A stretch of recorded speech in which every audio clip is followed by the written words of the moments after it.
What are you bringing to the table? No, really, what are you bringing to the table? Whether it's a relationship or with your friends and family or work, what is it that you're bringing to the table? I feel like so many times, especially in relationships, people say they bring finances, money. That's all we can talk about. That's the only thing we can ever confidently say we are bringing to the table. But do we ever get any answers other than that? Let's try tackle it today, can't we? Shouldn't we? Should we? Shall we? Hi, hello, hi, I am Botabalas and thank you very much for tuning in. I really appreciate you. And if you're new here, well, yay! I would like for you to join the family by clicking the subscribe button below. Yeah, the red one. Just click the subscribe button. And already you are part of the family. You'll get more videos like this one. Right, so today we are talking what we are bringing to the table. It could be your romantic relationships table, your friendships, or the people around you, or a job. It could literally be anything. So we just want to know. It's more of a know your worth session, Nyana. You understand? So since the first thing that people ever think of when they're talking about bringing something to the table is finances, let's talk about that. Okay, so before we go anywhere, let's just take these options that people can bring to the table as different colors of paint. And you and your partner or whoever it is that you are having this conversation with are the painters, right? So we are sitting here and we are grabbing different colors to try and make a picture that is colorful and beautiful. So if we say finances is the color blue, this couple can grab the color blue and make a beautiful painting out of it. But without the color blue, they could pick different colors and still make a very beautiful painting out of whatever it is that they've gathered and put together on the table to try and make something beautiful out of it. So if I say that finances are something that somebody can bring to the table, it doesn't mean that without finances, those people cannot build a beautiful relationship, right? I hope we get each other. I will not downplay the effect or the role that finances are playing in different relationships, right? So as much as a relationship cannot be substantiated by finances or money alone, it sure does play a significant effect on the running of the relationship.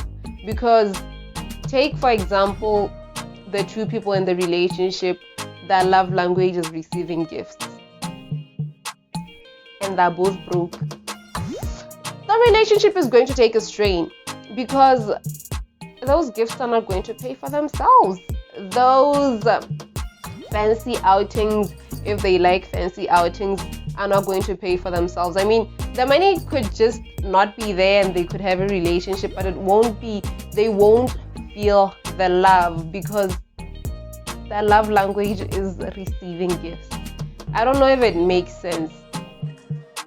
Now that we have money out of the way, what other things do people usually bring in relationships? There's quite a few. There's quite a number of them that you can bring to a relationship. And innovation is one of them. Being innovative. If somebody asks what are you bringing to the table, you can confidently say, I am bringing innovation. I'm quite an innovative person. I am open to change. I am creative. I bring so many new ideas to the table. There's a couple of things that you can do to improve your innovation. For example, you can go out. Expose yourself to an environment different from the one that you're in. And by going out, I don't mean going out to fancy restaurants. I mean, you can. You can. I'm not stopping you from doing that. But the point is, even if it's just a walk, go outside and see different things. Now, when you're going outside, you don't just go outside with the mentality of just going outside. You have to know that you are trying to build who you are. You're trying to build your innovative skills and your creativity.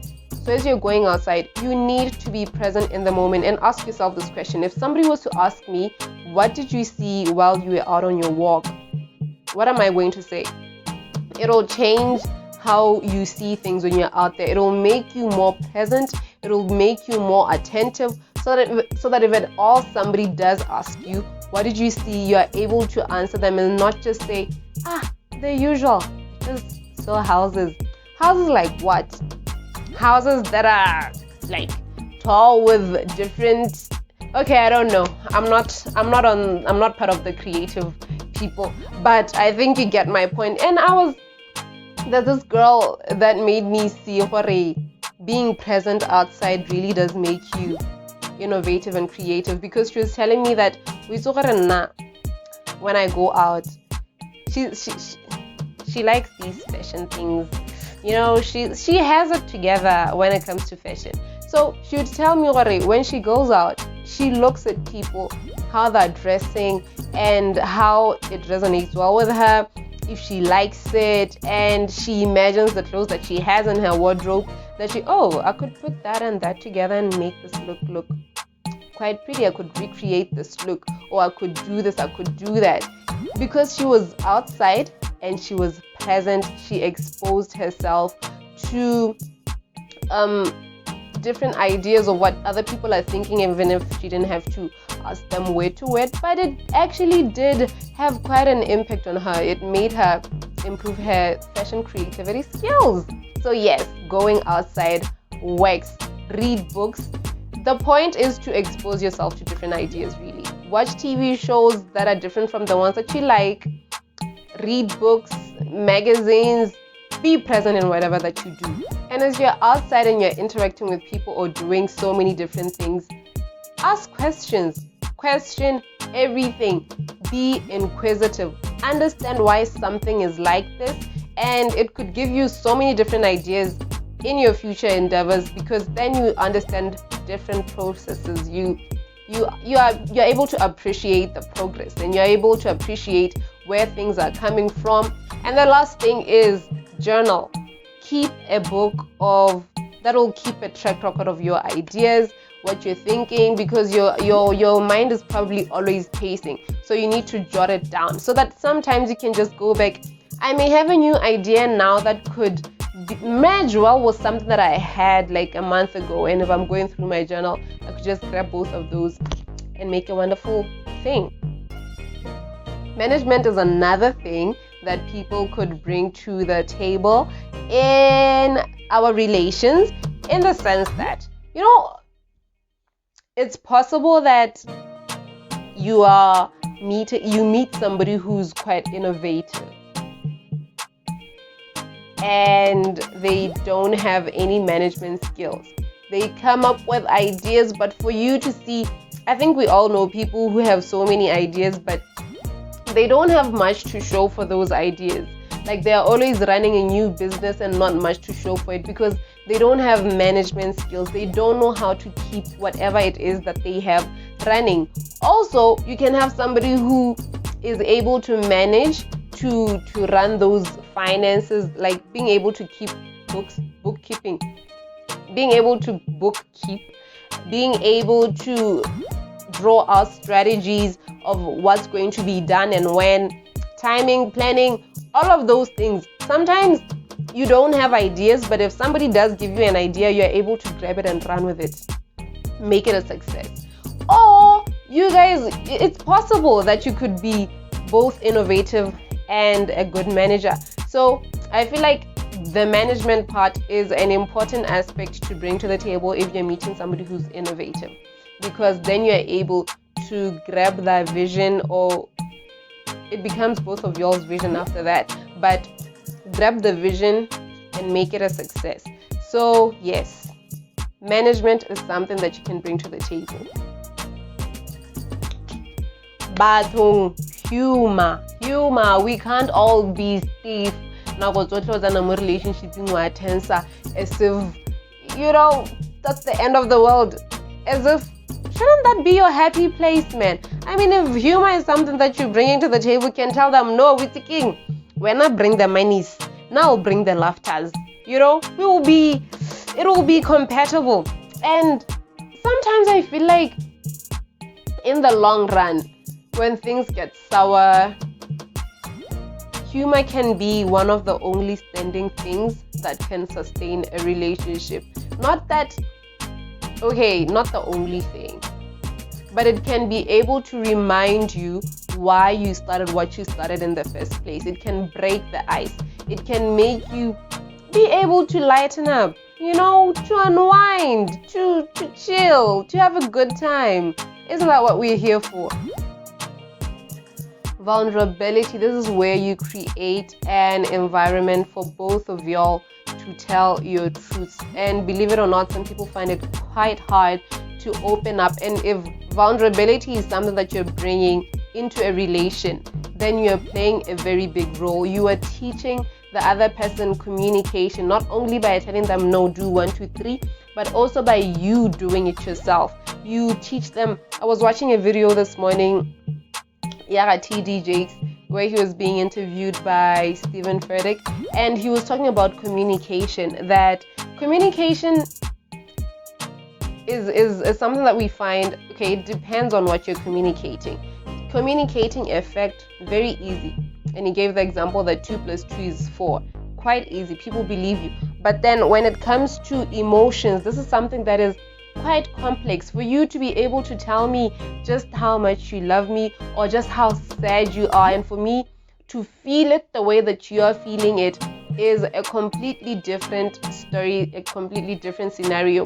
And if it's something that you're able to do, then yes, tell them, I am bringing vulnerability to the table. Now, how do you become vulnerable? You have to be very self-aware. You have to know who you are. You have to know what you like, how strong you are. Be able to look yourself in the mirror, to reassure yourself. Now, the thing with vulnerability is people are afraid to be vulnerable because it exposes them. You allow yourself, you're opening a door to judgment. And judgment really brings you shame. Now, how do you overcome shame?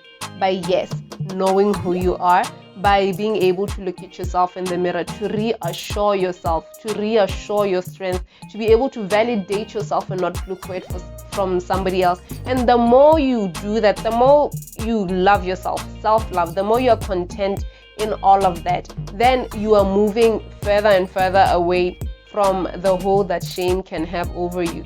Now, it's something that you can share with your partner in your relationship, and it's quite a beautiful thing. I mean, we all want to be heard and be understood at some point or every day. I don't know. So the key to being vulnerable is being content with yourself. And the last thing that I have that you can bring to a relationship is fun, playfulness, and adventure. Guys, sometimes we need somebody who can remind us that adulting is not the only thing that there is to life. Sometimes you need to take a step back, a step away from all your responsibilities and be playful, bring fun. So sometimes you just need that little push in the right direction, because we all need to let loose sometimes. If somebody brings fun, likes going out, likes going on different adventures, like, what is it called? What are the different adventures? Yo, guys, I need that push. Go-karting, I think that's what it's called. And the zip line thing, go bungee jumping. If you like that, they could challenge you to, if you don't like it, they could challenge you to go do it and realize that there's more to life than all this adulting, all these responsibilities. So yes, that is something that I would definitely look forward to. Anyway, thank you for watching, and I appreciate you. I'm really such an appreciative person. I love it when you guys watch the videos, and if it really has sparked a conversation, please do comment. I would really be interested in what people bring to the table. These are the only things that I could think of, and the video was it's really long, so I had to cut it short. But I'd really like to know what you are bringing to the table, or what you are bringing to the table. So please do comment and subscribe. See you again in another video.